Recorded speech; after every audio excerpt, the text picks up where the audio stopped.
आज के इस ई लर्निंग क्लास में आप सभी का स्वागत है। मैं बंशीधर तिवारी, प्रधानाचार्य बीएलजे इंटर कॉलेज मिर्जापुर, कक्षा 11 के छात्रों को भूगोल विषय के अंतर्गत भू आकृति विज्ञान में अपवाह तंत्र के विषय में अध्ययन करेंगे। छात्रों, आप हाई स्कूल में सामाजिक विज्ञान के अंतर्गत अपवाह तंत्र के विषय में पढ़ चुके होंगे। आज मैं अपवाह तंत्र के बारे में और भारतीय अपवाह तंत्र और नदी जल की उपयोगिता के बारे में आपको बताएंगे। अब अपवाह तंत्र का अर्थ। अपवाह तंत्र से आशय एक निर्धारित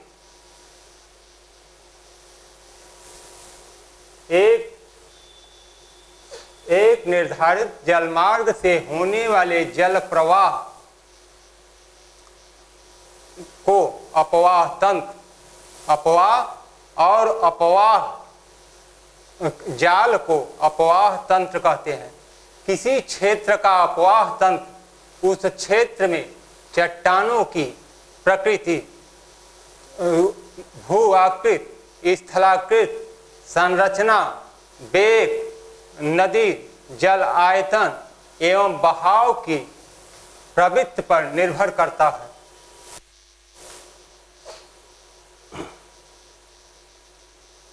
अपवाह प्रतिरूप। मुख्य नदी और सहायक नदियों के विन्यास को अपवाह प्रतिरूप कहते हैं। अपवाह प्रतिरूप का वर्गीकरण निम्नलिखित भागों में किया जा सकता है। पहला, वृक्षाकार प्रतिरूप। वृक्ष, इसमें नदियों का आकार वृक्षों के शाखाओं के आकार में फैला होता है। ये उत्तरी भारत की नदियां। दूसरा, रूप, इसमें किसी पर्वतीय क्षेत्र से नदियां सभी दिशाओं में बहती हैं, जैसे अमरकंटक से निकलने वाली नदियां। तीसरा, जाली नुमा अपवाह। जब सहायक नदियां मुख्य नदी में समकोण के रूप में मिलती हैं तो उसे जाली नुमा अपवाह कहते हैं, जैसे उत्तरी मैदान की नदियां। चौथा, अभिकेंद्रीय प्रतिरूप। अभिकेंद्रीय प्रतिरूप में नदियां चारों दिशाओं से बहती हुई किसी झील या गर्त में मिलती हैं। अब अपवाह द्रोणी। मुख्य नदी और सहायक नदियों के अपवाह क्षेत्र को अपवाह द्रोणी कहते हैं और मुख्य नदी या सहायक नदी और दूसरे नदी द्रोणी के विभाजक रेखा को विभाजित सीमा को जल विभाजक कहते हैं। जल संभर। छोटी नदी द्रोणी के क्षेत्र को जल संभर कहते हैं। अब भारतीय अपवाह तंत्र का वर्गीकरण। भारतीय अपवाह तंत्र का वर्गीकरण निम्नलिखित दो भागों में किया जा सकता है। पहला, समुद्र में जल विसर्जन के आधार पर। समुद्र में जल विसर्जन के आधार पर भी नदी तंत्र को दो भागों में विभाजित किया जाता है। पहला,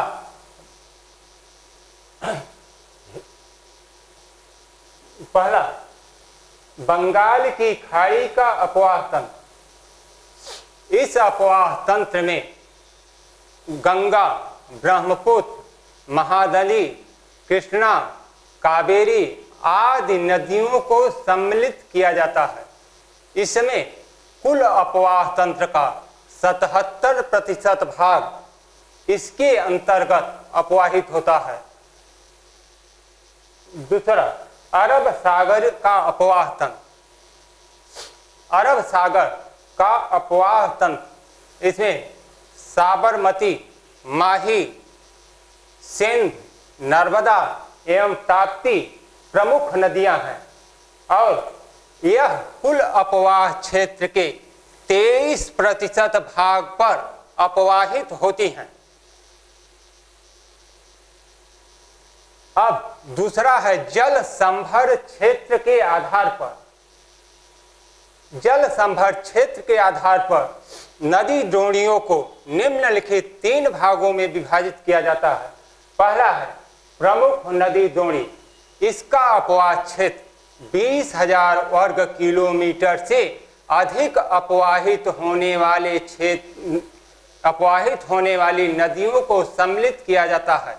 इसमें गंगा, ब्रह्मपुत्र, सिंध, नर्मदा आदि नदी द्रोणियों सहित 14 नदी द्रोणियां पाई जाती हैं। दूसरा मध्यम नदी द्रोणी। इसमें 2000 से 20,000 वर्ग किलोमीटर क्षेत्र में अपवाहित होने वाली नदियों को शामिल किया जाता है, जैसे कालिंदी, पेरियार, मेघना आदि। इसमें कुल 44 नदी द्रोणियों को शामिल किया जाता है। तीसरा लघु नदी द्रोणी। इसमें 2000 वर्ग किलोमीटर से कम क्षेत्र में बहने वाली नदियों को शामिल किया जाता है। अब हम भारत के अपवाह तंत्र के भारत के अपवाह तंत्र में छोटी बड़ी अनेक नदियां बहती हैं। इसमें इस अपवाह तंत्र को मुख्य रूप से 3 नदी तंत्र में विभाजित किया जाता है। पहला है हिमालयी अपवाह तंत्र। अब हिमालयी अपवाह तंत्र की विशेषताएं। हिमालयी अपवाह तंत्र में मुख्य रूप से गंगा, ब्रह्मपुत्र नदी द्रोणियां पाई जाती हैं, जो बर्फ के पिघलने और वर्षा दोनों से जल ग्रहण करती हैं। बर्फ के पिघलने से यानी हिमनद से नदियों के निकलने के कारण ये नदियां वर्ष भर जल की आपूर्ति करती हैं, इसलिए इन्हें 12मासी नदियां भी कहते हैं। दूसरा है ये नदियां गहरे महाखड्डों से गुजरती हैं, जो हिमालय के उत्थान और अपर्दन क्रिया के द्वारा निर्मित है। इसके अतिरिक्त नदियां पर्वतीय क्षेत्रों में बी आकार की घाटी, गार्ज, कैनियन, छिप्रिकाएं, जलप्रपात का निर्माण करती हैं और मैदानी भागों में समतल नदी घाटी, गोखुर झील, बिसर और नदियों के मुहाने पर जलोढ़पंख, जलोढ़शंख और डेल्टा का निर्माण करती है। अब हिमालयी अपवाह तंत्र के नदी तंत्र। हिमालय अपवाह तंत्र में अनेक नदी तंत्र हैं, जो निम्नलिखित हैं। पहला सिंधु नदी तंत्र। यह संसार की बड़ी नदियों में से एक है। यह हिमालय के तिब्बत क्षेत्र के कैलाश पर्वत श्रेणी से बोखर चू के निकट एक हिमनद से होता है, जिसकी ऊंचाई 4164 मीटर है। इसका कुल अपवाह क्षेत्र 11,65,000 वर्ग किलोमीटर है। इसका भारत में कुल अपवाह क्षेत्र 1114 वर्ग किलोमीटर है। इसकी कुल लंबाई 2828 किलोमीटर है। भारत में इसकी लंबाई 1114 किलोमीटर है। भारत में इसका अपवाह क्षेत्रफल 32,81,321,289 वर्ग किलोमीटर है। नदी की कुल लंबाई 2880 किलोमीटर है। यह हिमालय की नदियों में सबसे पश्चिमी भाग में स्थित है। यह नदी लद्दाख श्रेणी को काटती हुई जम्मू कश्मीर के गिलगित नामक स्थान पर एक दर्शनीय महाखड्ड का निर्माण करती है।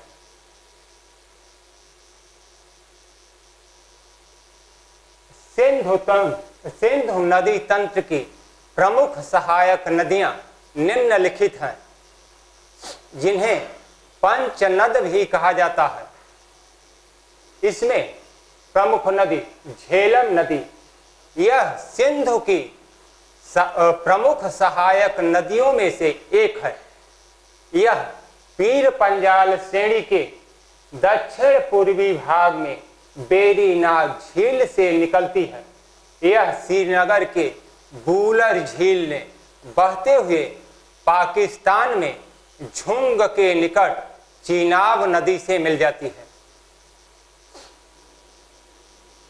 चीनाब नदी यह सिंधु की बड़ी सहायक नदी है, जो चंद्र और भागा दो नदियों के मिलने से बनती है। इन दोनों नदियों का मिलान हिमाचल प्रदेश के तांडी नामक स्थान पर होता है।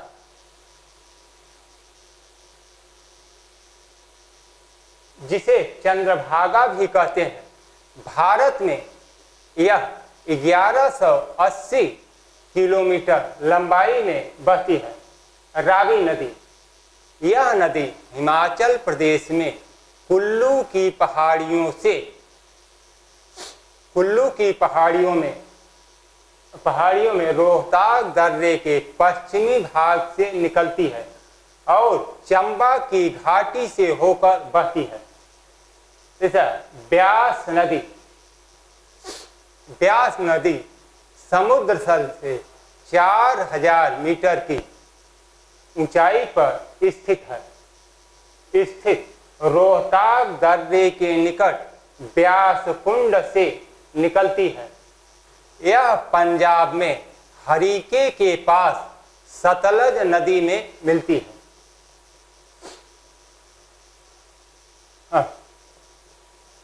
सतलज नदी,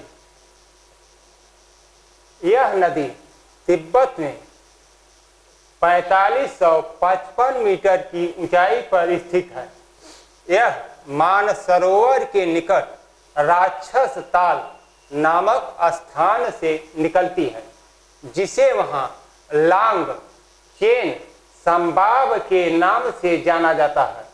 यह भारत में प्रवेश करने के पूर्व 400 किलोमीटर की लंबाई में सिंधु के समांतर बहती है और यह पाकिस्तान में सिंधु नदी से मिल जाती है। पंजाब में हरीके के पास भाखड़ा नांगल बांध भी बनाया गया है, जो विश्व का दूसरा सबसे ऊंचा बांध है। इसमें जल विद्युत शक्ति गृह की भी स्थापना हुई है। इसी से इंदिरा गांधी नहर निकाली गई है, जिससे राजस्थान के शुष्क भागों में सिंचाई की जाती है। और यह नदी भाखड़ा नांगल परियोजना के नहर तंत्र का पोषण करती है। अब दूसरा है गंगा नदी तंत्र। यह भारत का सबसे बड़ा अपवाह तंत्र है। यह नदी उत्तराखंड राज्य के उत्तरकाशी जिले के गोमुख के निकट गंगोत्री नामक हिमनद से निकलता है, जिसकी ऊंचाई 3900 मीटर है। यहाँ यह भागीरथी के नाम से जानी जाती है और देवप्रयाग में जब अलकनंदा और भागीरथी मिलती हैं तो गंगा नदी कहलाती है। अलकनंदा की अनेक सहायक छोटी छोटी अनेक सहायक नदियां हैं। इसका उद्गम बद्रीनाथ के सतोपथ नामक हिमनद से होता है। गंगा नदी की कुल लंबाई 2525 किलोमीटर है। इस नदी डोरी का अपवाही भाग भारत में कुल 8.6 लाख वर्ग किलोमीटर है। गंगा नदी उत्तराखंड राज्य में 110 किलोमीटर की लंबाई में दक्षिण की ओर बहती हुई हरिद्वार के समीप मैदानी भागों में प्रवेश करती है। वहां से यह उत्तर पश्चिम से दक्षिण पूर्व की ओर बहती हुई पश्चिमी बंगाल में दक्षिण मुखी होकर हुगली नदी से मिलकर बंगाल की खाड़ी में अपने जल को विसर्जित करती है। यह गंगा नदी उत्तराखंड राज्य में 110 किलोमीटर, उत्तर प्रदेश में 1450 किलोमीटर और बिहार राज्य में 445 किलोमीटर और पश्चिमी बंगाल में 520 किलोमीटर की दूरी तय करती हुई बंगाल की खाड़ी में प्रवेश करती है। गंगा नदी की अनेक सहायक नदियां हैं और गंगा नदी के निक्षेप से भारत के उत्तरी मैदान की रचना हुई है, जो जिसकी गणना विश्व के सबसे उपजाऊ मैदानों में की जाती है। अब गंगा की सहायक नदियों में प्रमुख नदियां मुख्य हैं।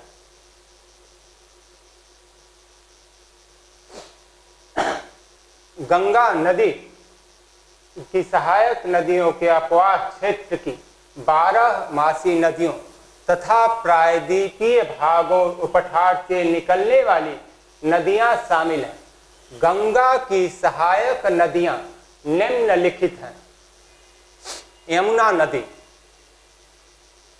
यमुना गंगा की सहायक नदियों में सबसे पश्चिमी भाग में और सबसे लंबी नदियों में से एक है, जिसका स्रोत यमुनोत्री हिमनद है, जो हिमालय में बंदर पूछ के पश्चिमी ढाल पर 6316 मीटर की ऊंचाई पर स्थित है। यह नदी उत्तर से बहती हुई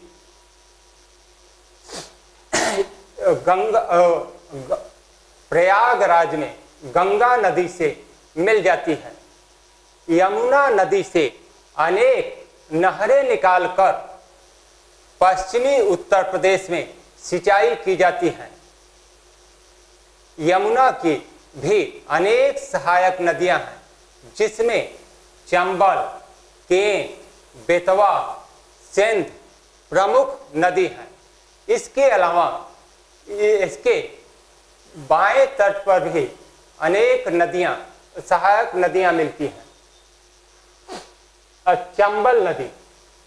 चंबल नदी मध्य प्रदेश के मालवा पठार के महू नामक स्थान के निकट से निकलती है, जो उत्तर दिशा में बहती हुई राजस्थान में कोटा के पास पहुंचती है, जहां पर राणा प्रताप गांधी सागर बांध बनाया गया है। उसके अतिरिक्त राणा प्रताप सागर और जवाहर बांध भी बनाए गए हैं, जिससे जल विद्युत शक्ति का उत्पादन होता है। कोटा से बहने पश्चात बूंदी, सवाई माधोपुर, धौलापुर होते हुए यमुना नदी में मिल जाती है। चंबल नदी अपने उत्कर्ष प्रभाव के कारण प्रसिद्ध है। यह भ्रंश घाटी का भी निर्माण करती है, जिसे चंबल घाटी भी कहते हैं। अब गंडक नदी, यह काली गंडक और त्रिशूल गंगा के मिलने से बनती है, जो नेपाल हिमालय में धौलागिरी एवं माउंट एवरेस्ट के बीच से निकलती है और यह उत्तर पश्चिम से दक्षिण पूर्व की ओर बहती हुई बिहार राज्य में पटना के सोनपुर के निकट गंगा में मिल जाती है। उसके बाद है कोसी नदी। इसका उद्गम बिंदु माउंट एवरेस्ट के उत्तर में है। यहाँ से इसकी प्रमुख धारा अरुणा है और जब अरुणा नदी और कोसी मिलती है तो इसे सप्तकोसी कहलाती है। कोसी नदी अपने बाढ़ के लिए प्रसिद्ध है। यह पर्वतीय क्षेत्रों से काफी अवसाद ले आकर मैदानी भागों में निक्षेपित करती हैं।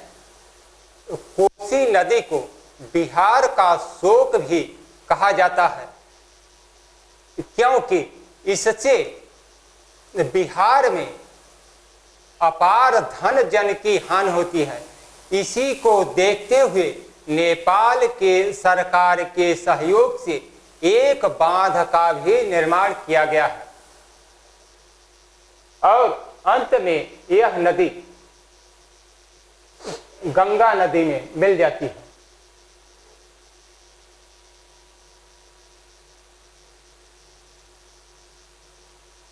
राम गंगा नदी, यह एक छोटी नदी है जो गैरसैंण के निकट गढ़वाल की पहाड़ियों से निकलती है। यह उत्तर प्रदेश राज्य के नजीबाबाद में मैदानों में प्रवेश करती है और बहती हुई कन्नौज के पास गंगा नदी में मिल जाती है। दामोदर नदी, छोटा नागपुर पठार के पूर्वी पठारों से निकलने वाली एक प्रमुख नदी है जो हुगली नदी में मिल जाती है। हुगली नदी, दामोदर नदी को पश्चिमी बंगाल का शोक भी कहते हैं। इसी को ध्यान में रखते हुए यहाँ पर दामोदर घाटी परियोजना प्रारंभ की गई, जिसमें बांध बनाकर उसके बाढ़ के जल को नियंत्रित किया गया है और जल विद्युत का उत्पादन किया जा रहा है।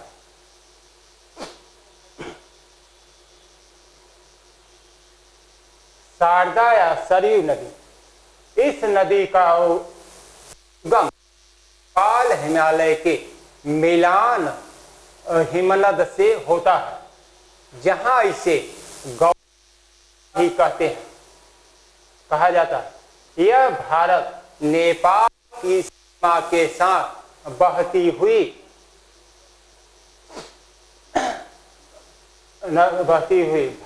छपरा में घाघरा में मिल जाती।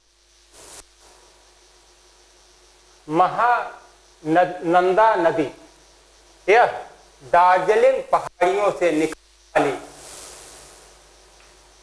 निकलती है, जो पश्चिमी बंगाल में गंगा के बाएं तट पर मिलने सबसे अंतिम सहायक नदी है। सोन नदी, यह अमरकंटक पठार के दक्षिणी तट पर यह गंगा के दक्षिणी तट पर मिलने वाली सबसे बड़ी सहायक नदी है। तो कंटक पठार के 1057 मीटर की ऊंचाई से निकलती है और मध्य प्रदेश से बहती हुई उत्तर प्रदेश में सोनभद्र जिले में प्रवेश करती है और पटना के आरा में गंगा नदी से मिल जाती है।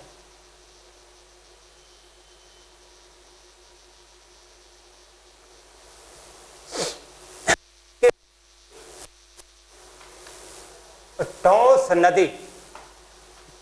नदी मध्य प्रदेश के रीवा जनपद के मऊ नामक स्थान से निकलती है, जो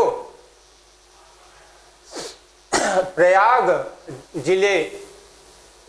जिले में मेजा के पास गंगा नदी में मिलती है। अब ब्रह्मपुत्र नदी विश्व की बड़ी नदियों में से एक है, जिसका उद्गम स्थल कैलाश पर्वत श्रेणी की मानसरोवर झील के निकट चेमायुंगडंग हिमनद से है। यह नदी पूर्व दिशा में तिब्बत के शुष्क मैदानी भागों में 1200 किलोमीटर की लंबाई में बहती है।